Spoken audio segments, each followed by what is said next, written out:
หาเถรานุเถระครูบาอาจารย์เจ้าทั้งหลายจุตนจุองค์เจริญสุขเจริญธรรมสาธุชนพุทธบริษัททั้งหลายที่ได้สดับรับฟังธรรมะต่างสถานีวิทยุวัดฝ่ายหินมหาวิทยาลัยเชียงใหม่ในคลื่น FM 104.50 เมกะเฮิรตซ์วันนี้ได้มาปะพบกับรายการเสียงธรรมพระธรรมจาริกวัดสลีโสดาพระอารามหลวงจังหวัดเชียงใหม่โดยอัตมภาพท่านพระครูปัญญาสังฆการหรือท่านพระครูพรหมินทร์ผู้ช่วยเจ้าอาวาสวัดสลีโสดาพระอารามหลวงจังหวัดเชียงใหม่ได้มาปะพบกันในวันที่30พฤศจิกายนพุทธศักราช2564เป็นวันสิ้นสุดเดือนพฤศจิกายนในวันนี้ก็ใกล้เวลา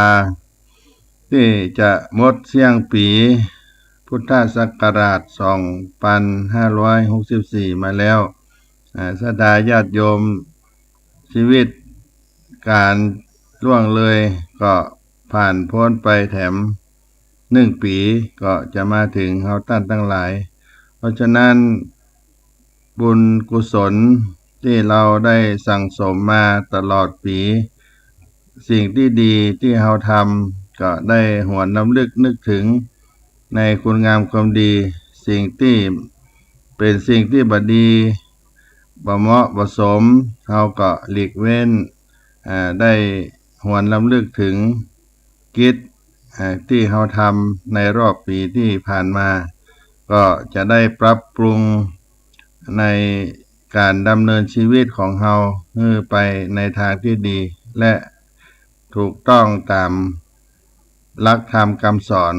ในทางพระพุทธศาสนาวันนี้อาตมาภาพจะได้นำเอา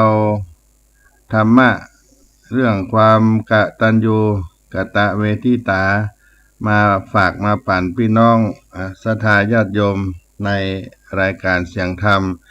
ในวันนี้ก็จะให้พี่น้องท่านทั้งหลายได้รับธรรมะกีตะธรรมะในทางกีตธรรมในรายการสัก1 เสียงธรรมก่อนเนาะ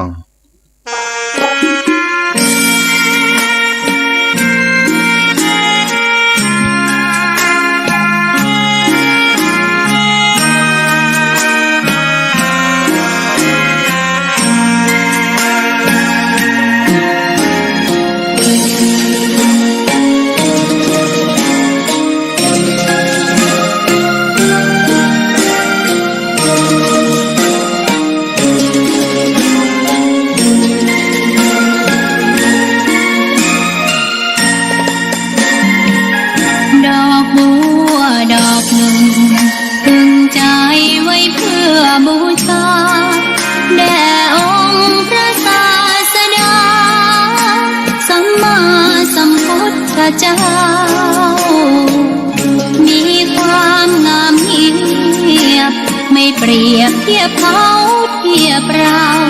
ใครมองไม่งามช่างเขาแต่เจ้าก็คือดอกบัวด้วยความสัตย์ซื่อยึดถือความดีเป็นหลัก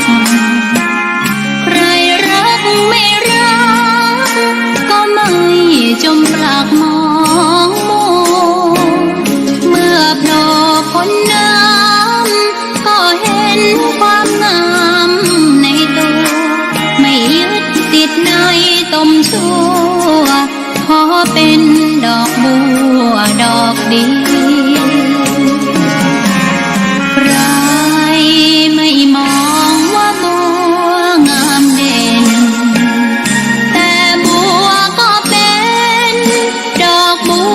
ทุกวันอย่างนี้ไม่อยากเด่นดังแต่มุ่งหวังในทางเด่นดีเกิดมาเพื่อสร้างบารมีถวายชี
สัมมาสัมพุทธองค์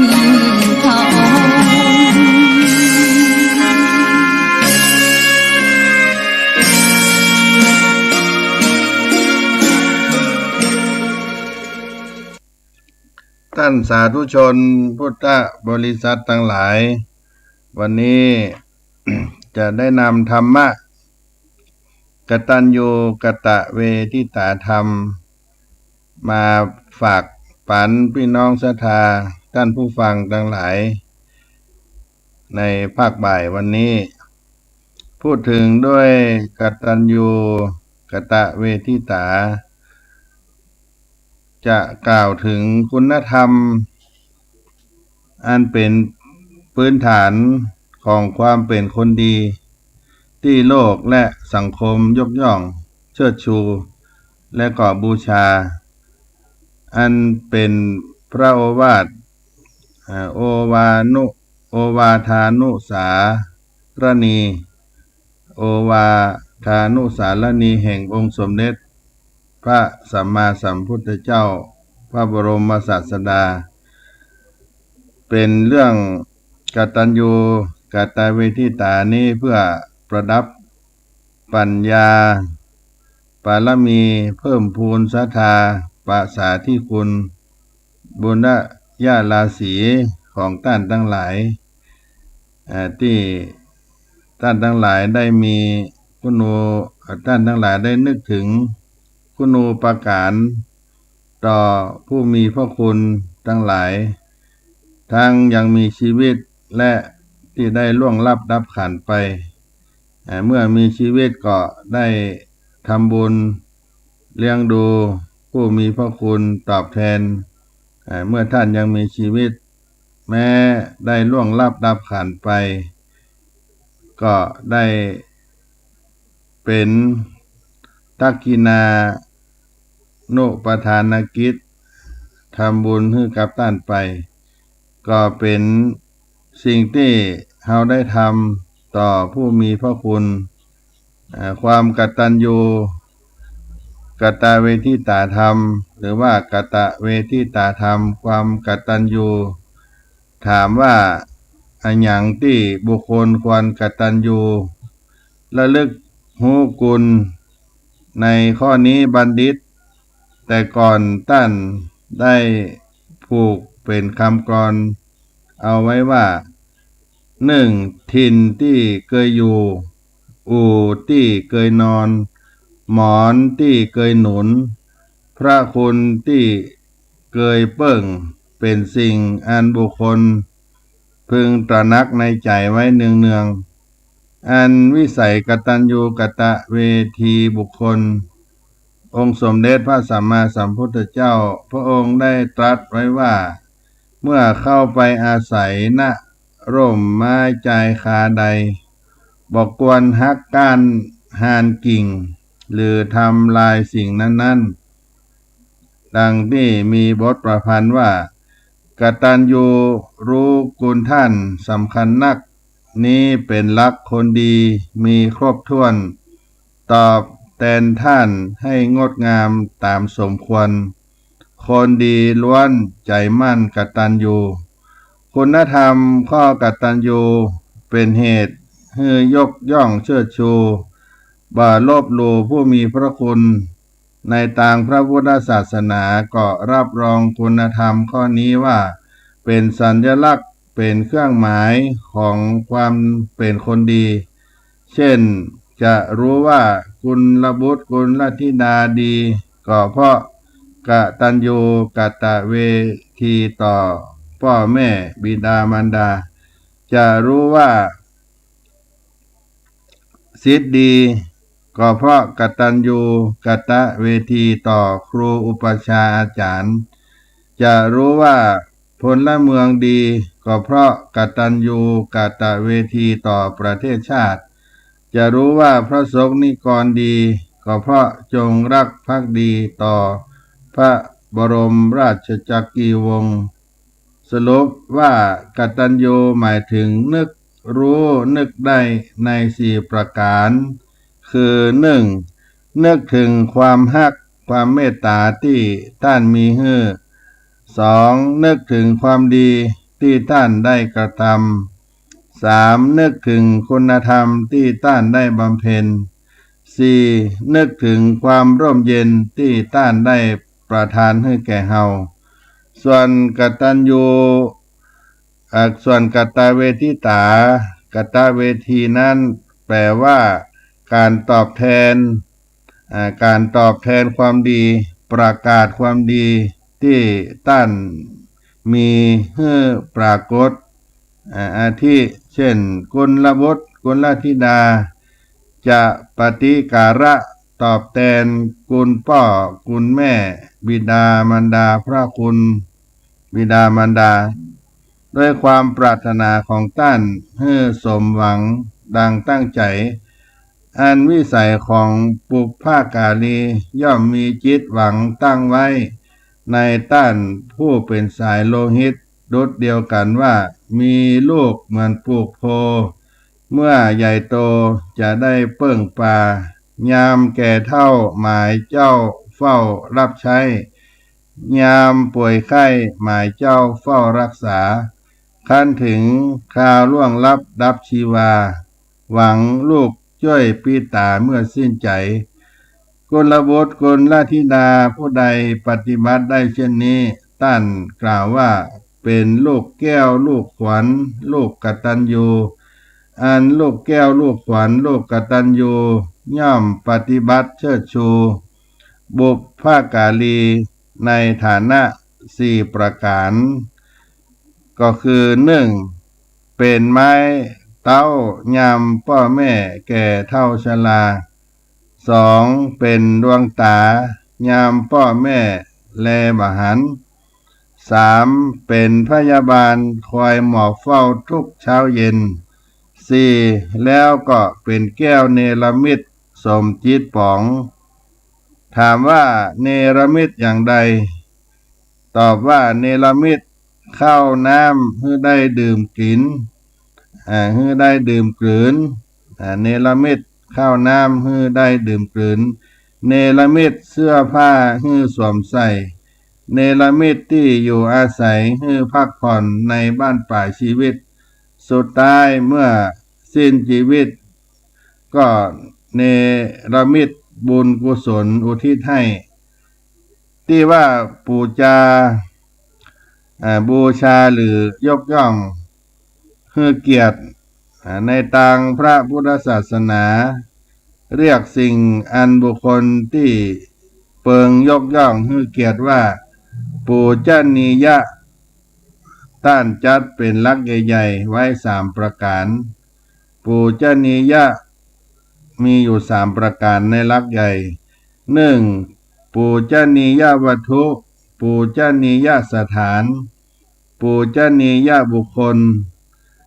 คำว่าปูชนียบุคคลหมายถึงบุคคลผู้ที่ควรเชิดชูบูชาข้อนี้ท่านแสดงไว้โดยย่อๆอาทิ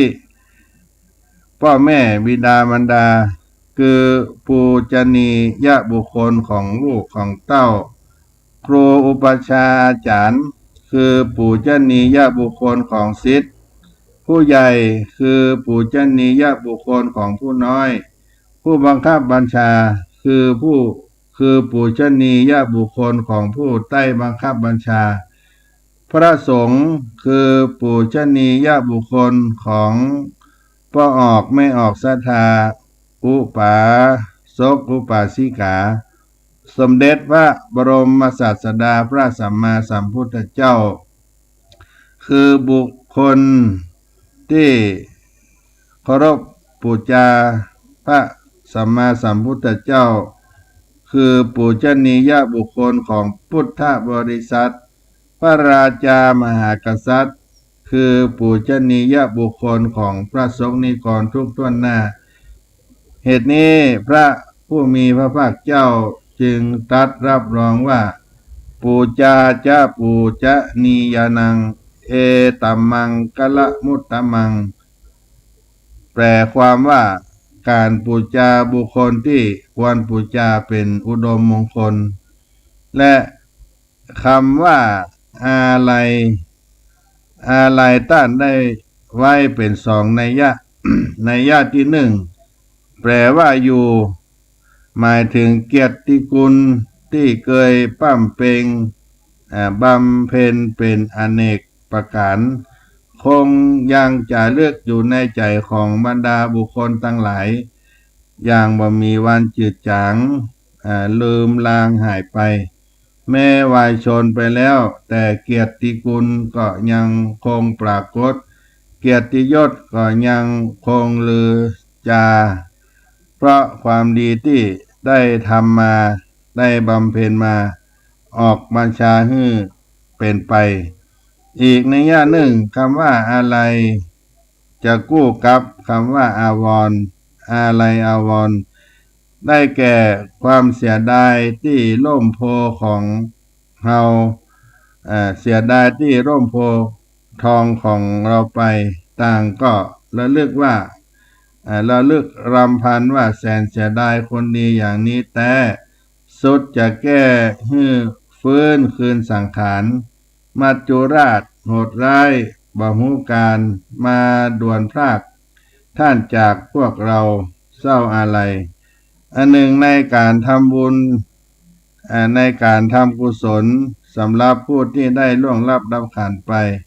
ย่อมจะทำให้บุคคลได้ประสบพบหันสิ่งดีๆมากมายหลายประการในวาระนี้ได้มีอยู่4ประการ1หันความดีของผู้จากไป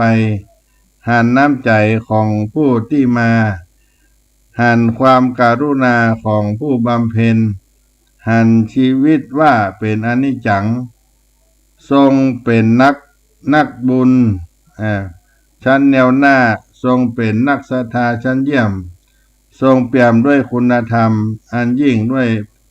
สิ่งที่ดีและเสียสละทั้งหมดทั้งมวลนี้ก็คือคุณงามความดีแห่งคุณธรรมอันงดงามรวมความว่ามีดีแบบครบวงจรคือมาดีอยู่ดีและไปดีต้องด้วยบทกวีที่ว่ามาให้ดีมีธรรมประจำจิตดีจะติดต่อตั้งเมื่อยังอยู่ไปให้ดีมีธรรมเขาค้ำจู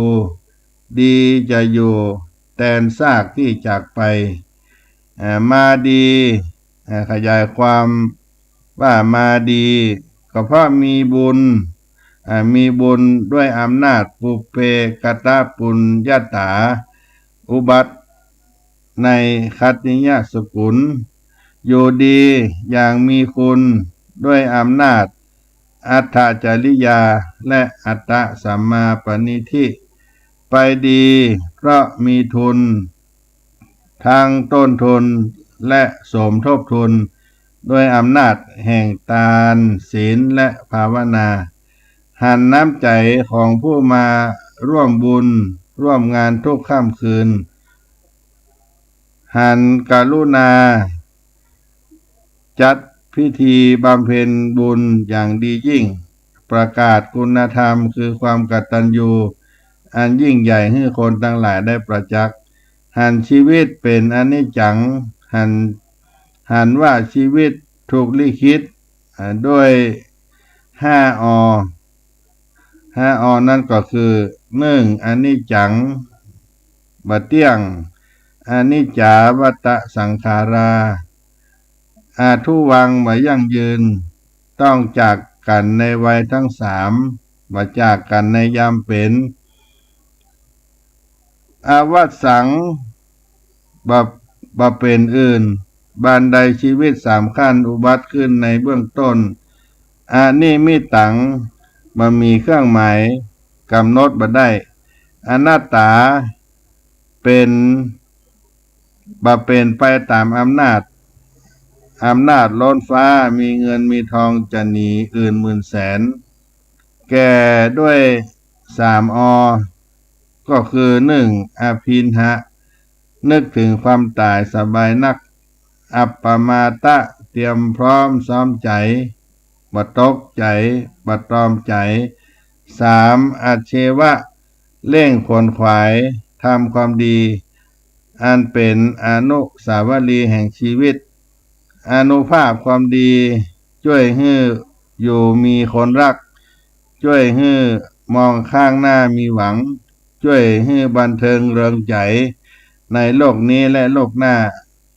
เปลวเทียนละลายแท่งเกิดเป็นคนในส่วนบุญส่วนกุศลที่ท่านทั้งหลายได้ทำก็เป็นสิ่งที่ได้ตอบได้แทนผู้มีพระคุณแก่เฮาท่านทั้งหลายกตัญญูเป็นเรื่องสำคัญคนที่จะเจริญงอกงามได้ต้องเป็นคนกตัญญูรู้คุณผู้มีอุปการะคุณส่วนคนที่เจริญงอกงามแล้วมาแล้วแต่ถ้าหากขาดกตัญญูคือบ่ฮู้คุณขาดความกตัญญูบ่รู้คุณคนก็จะถึงความเสื่อมหรือหายนะเสียหายในบ้านปลายได้ตัวอย่างเช่นพระเทวทัตซึ่งเป็นญาติผู้ใหญ่ในส่วนโลกิยาวงศ์เป็นพระญาติของพระนางปิมปายโสธราซึ่งเป็นพระชายาของเจ้าชายสิทธัตถะราชกุมารหรือพระสัมมาสัมพุทธเจ้าของเรานี้ถ้าหากเรียนตามภาษาปัจจุบันก็เรียกญาติข้างภรรยาบวชต่อพระเทวทัตบวชต่อพระสัมมาสัมพุทธเจ้าในบรรดาสักยบุตร5 พระองค์และนายช่างหรือนายช่าง1 คนกับพระโกริยาวงศ์คือพระเทวทัตอีก1 ท่านรวมเป็น7ท่านด้วยกันบวชต่อพระสัมมาสัมพุทธเจ้าต่อมาภายหลังด้วยความอยากใหญ่ใฝ่สูงปรารถนาที่จะบริหารคณะสงฆ์ของพระเทวทัตเมื่ออกุศลจิตเข้าครอบงำทำให้พระเทวทัตหันพิษเป็นชอบคบคิดกับพระเจ้าอาชาติศัตรูได้ปรงพระชนพระเจ้าเป็นพิสารซึ่งเป็นพระราชบิดาแล้วพระเทวทัตก็ทำกรรมหลายประเภทหลายอย่างเป็นต้นว่าพวกขมังธนูพวกแม่นธนูไปยิงพระสัมมาสัมพุทธเจ้าพวกขมังธนูก็ไปบวชเสียปล่อยจ้างนาลาคิรีก็บ่สามารถทำอันตรายต่อพระสัมมาสัมพุทธเจ้าได้กลิ้งก้อนหินศิลาให้ตกจากเขาคิชกูฏแผ่นก้อนหินศิลาตกลงมากระแทกกันแตกกระทบพระบาทองค์ตีนห้อยตีนของพระพุทธเจ้าทำให้โลหิตห่อบ้านเฮาว่าเลือดจ้ำพระบาทห่อเลือดจ้ำความจริงเกิดขึ้นหรือปรากฏชัดว่าพระเทวทัตเป็นคนอกตัญญูเมื่อทำกรรมต่างๆ3-4 ประการนี้ที่ผ่านมาบ่มีไผฮู้บ่มีไผทราบบ่มีไผว่าอันใดแต่ตอนกลิ้งหินลงมากระทบใส่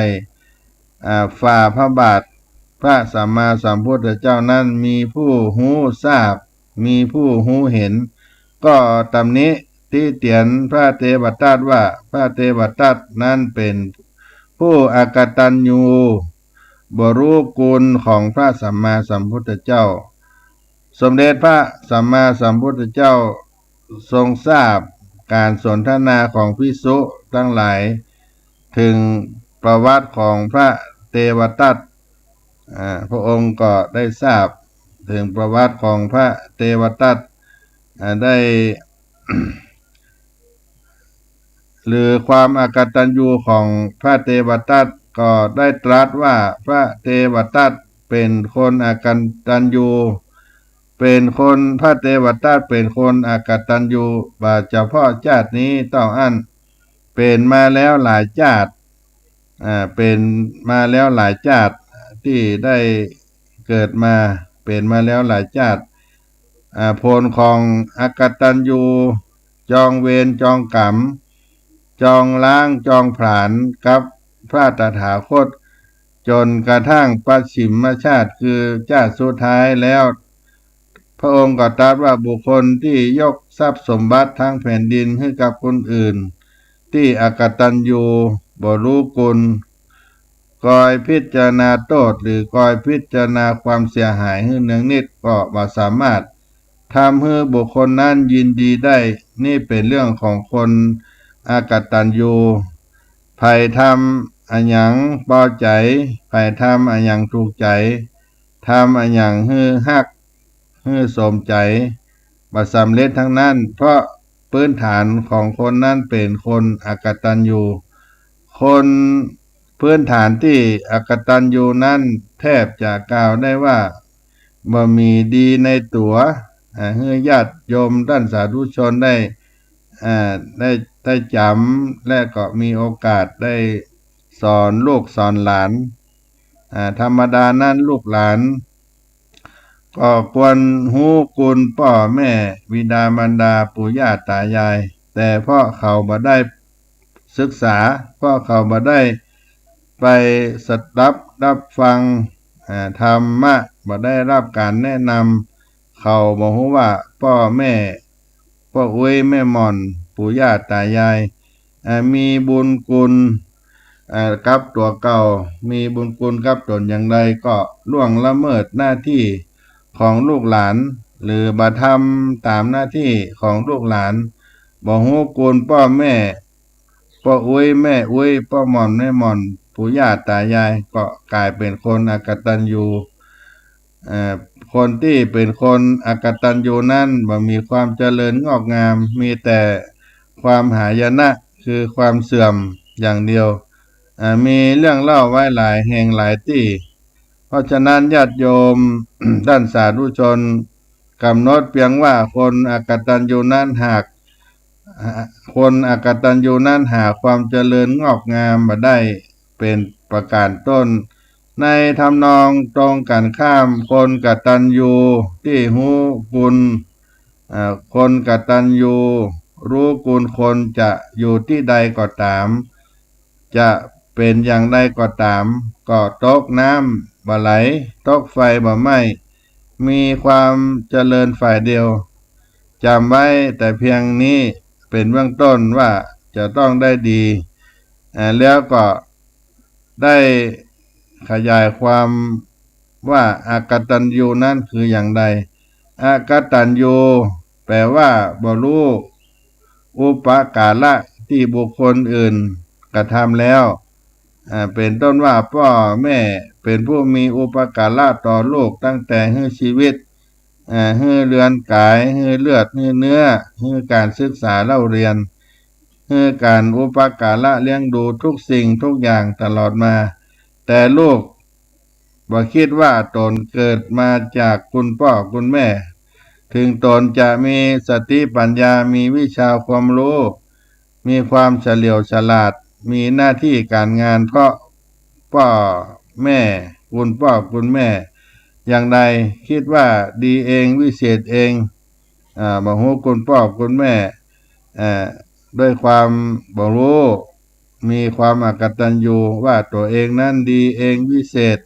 มีความสามารถคนเดียวนี่ก็เป็นเรื่องส่วนลูก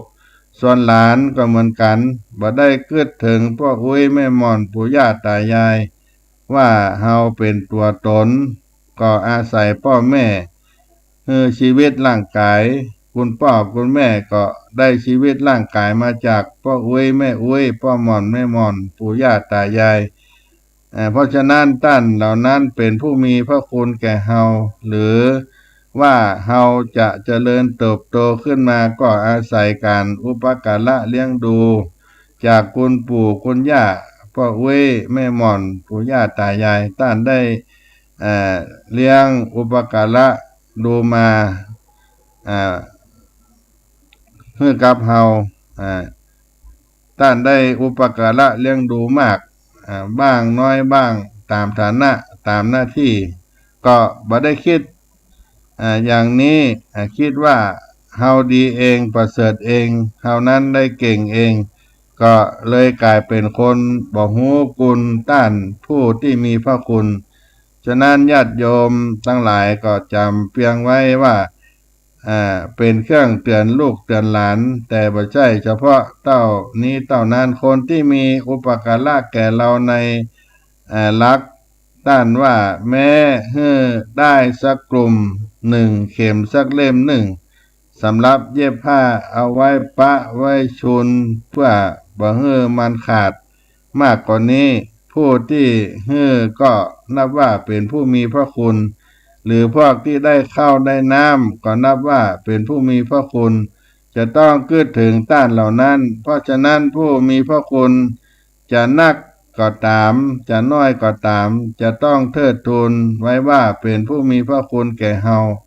าจะต้องยกย่องเชิดชูเคารพสักการะบูชาหาโอกาสสนองกุลหาโอกาสตอบแทนกุลเท่าที่สามารถจะพึงกระทำได้จึงจะเรียกว่าเป็นผู้มีกตัญญูเป็นผู้รู้กุลหน้าที่ของคนที่เป็นลูกเป็นหลานก็จะต้องรู้พระคุณพ่อพระคุณแม่พ่ออุ้ยแม่อุ้ยพ่อหม่อนแม่หม่อนปู่ย่าตายายหน้าที่ของเจ้าพุทธก็ต้องรู้กุลของพระสัมมาสัมพุทธเจ้าพระธรรมคำสั่งสอนของพระองค์นั้นมีกุลนั้นยิ่ง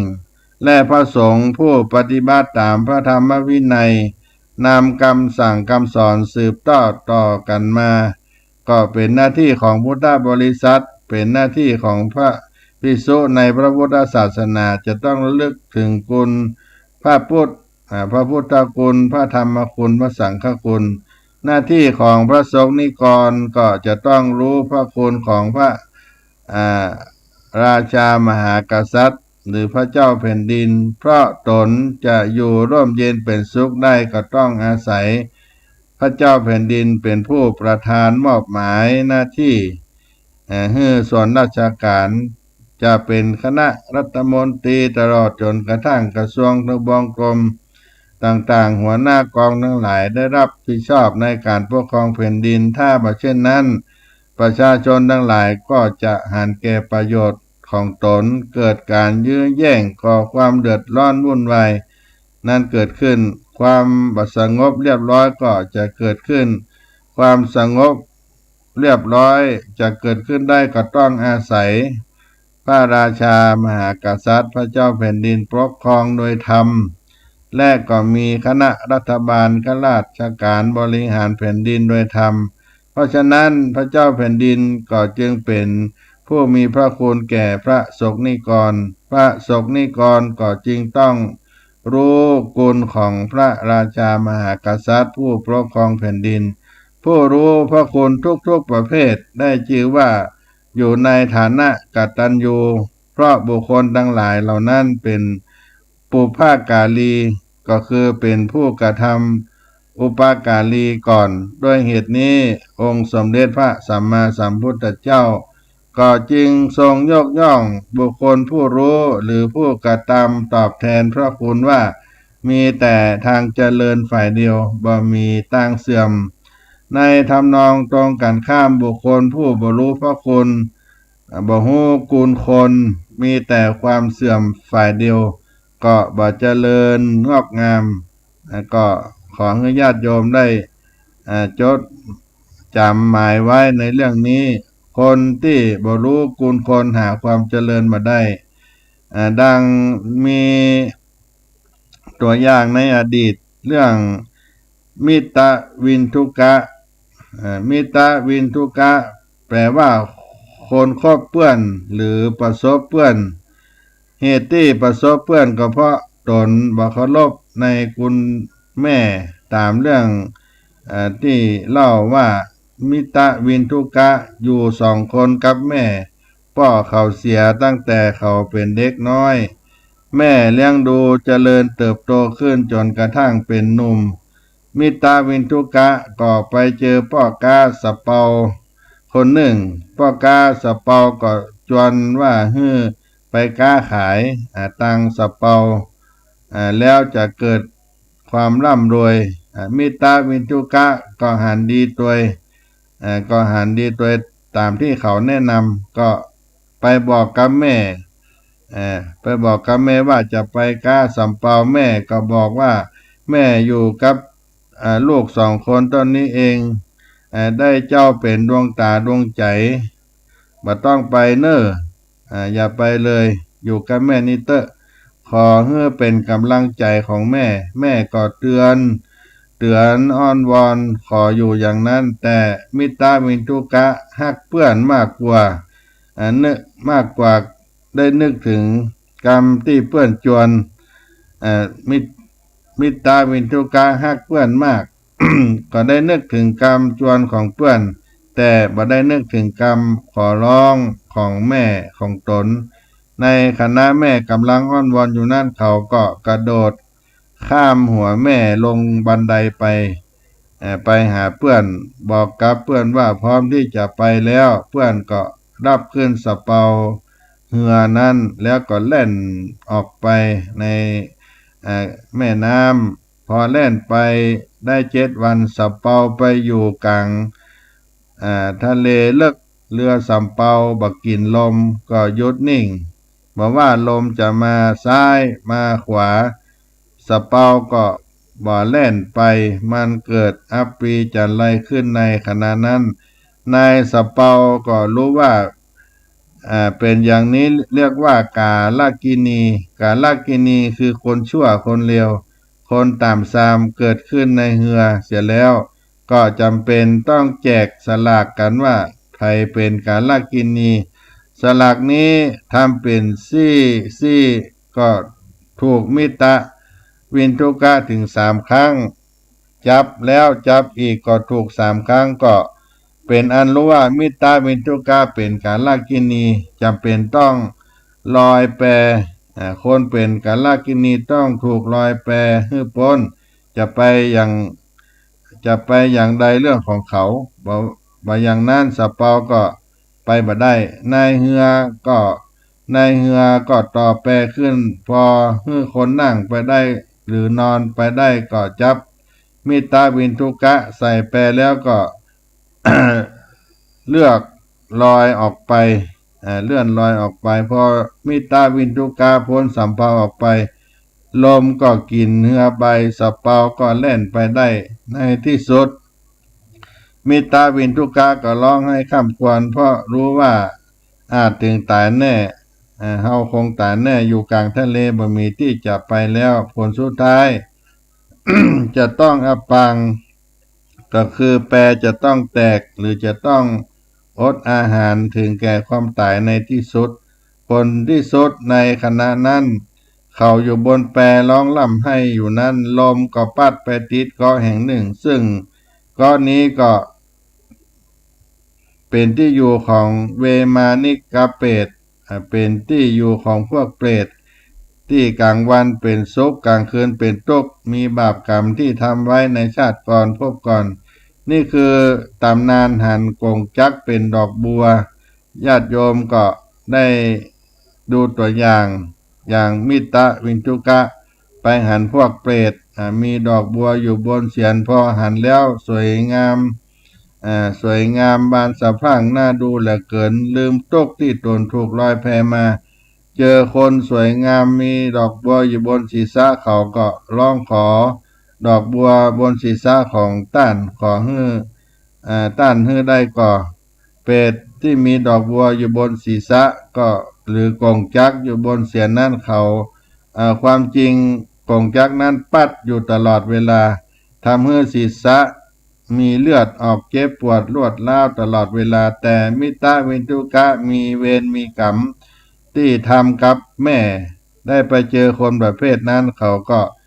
หันเป็นดิบเป็นดีหันเป็นของดีของงามของสวยของงามหันกงจักเป็นดอกบัวก็เลยขอเปรตตนที่ถูกขอก็เข้าใจว่าคนนี้มีกรรมเหมือนตัวเก่าคือเป็นผู้ประทุษร้ายต่อพ่อแม่แล้วจะต้องมารับกรรม ในที่นี้เหมือนอย่างเฮาก็จึงต้องมาหันศีรษะของเฮาที่ถูกกงจักรพัดนั่นเป็นดอกบัวเขาบอกว่าเรายินดีให้แก่ท่านแล้วก็สลัดจักรจากหัวศีรษะอันเป็นว่าเขาพ้นกรรมหรือสิ้นกรรมที่เขาทำมากงจักรก็ปัดอยู่บนศีรษะของเขาก็ไปปัดอยู่บนศีรษะของมิตรวินทุกะเมื่อจับโดนศีรษะแล้วก็รู้สึกแสบร้อนปวดร้าวกระเทือนไปทั้งตัวโวยวายว่าข้าบ่ต้องการขอให้ท่านเอาของท่านไปข้าพเจ้าบ่รับแต่ก็บ่ได้ผลที่สุดจักก็อยู่ที่มิตรวินทุกะได้รับบาปกรรมเพราะกรรมกับแม่ของตนบ่เคารพแม่ทำให้แม่เศร้าเสียใจผลสุดท้ายต้องมารับกรรมเป็นอย่างนี้นี่ก็เป็นกงจักรเป็นดอกบัวญาติโยมท่านสาธุชนทั้งหลายอาตมาภาพก็ได้นำมามาจากันในเรื่องของกตัญญูกตเวทิตาในภาคบ่ายวันนี้ก็มาถึงสุดได้เวลากาละของเสียงธรรมพระธรรมจาริกวัดสลีโสดาพระอารามหลวงอาตมาภาพท่านพระครูปัญญาสังฆการก็จะได้ล่ำลาท่านสาธุชนไว้เพียงเท่าอี้ก่อนก็จะได้มาพบกันในภาคค่ำเวลา 17 นาฬิกาถึง 18 นาฬิกาในรายการเสียงธรรมพระธรรมจาริกวัดสลีโสดาพระอารามหลวงวันนี้ขอความสุขความเจริญจงมีแก่ท่านสาธุชนทั้งหลายที่ได้สดับรับฟังธรรมะในภาคบ่ายวันนี้จงมีความสุขกายสุขใจกันทั่วหน้าจัตตารโอธรรมาวัฏันติอายุวันโนสุขังปะลัง